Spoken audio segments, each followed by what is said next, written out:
আসসালামু আলাইকুম। আজকে খুব মজার একটা রেসিপি আমি আপনাদের সাথে শেয়ার করছি, গরুর মাংস দিয়ে লাউ।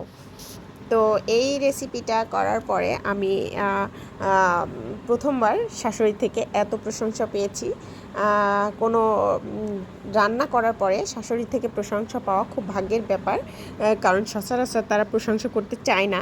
তো রেসিপিটা আসলে ভালো হয়েছিল, আমার কাছেও অনেক ভালো লেগেছিল, আর আমার শাশুড়ি মাও অনেকবার প্রশংসা করছিল।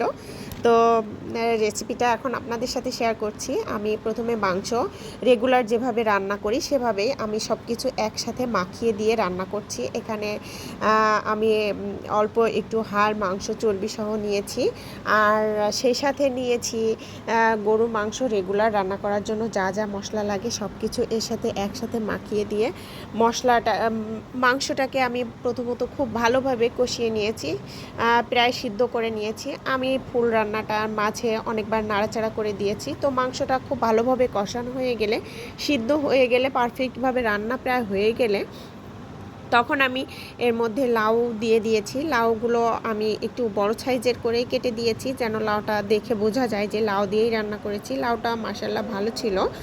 আর এখন লাউটাকে একদম ভালোভাবে রান্না করে নিয়েছি, প্রায় শেষ রান্নাটা। আর এই সময় আমার মনে হয়েছে একটু লবণ কম হয়েছে, তাই আমি লাউটার মধ্যে একটু লবণ দিয়ে দিলাম। তো রান্নাটা আমি নামিয়ে নিয়েছি। দেখুন, দেখতেও মাশাআল্লাহ ভালো হয়েছে, আর সেই সাথে খেতেও কিন্তু খুব ভালো লেগেছে। আপনারা ডেফিনেটলি অবশ্যই ট্রাই করবেন।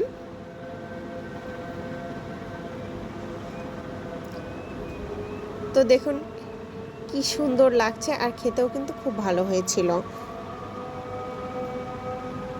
সবাই ভালো থাকবেন, সুস্থ থাকবেন। আল্লাহ হাফেজ। আসসালামু আলাইকুম।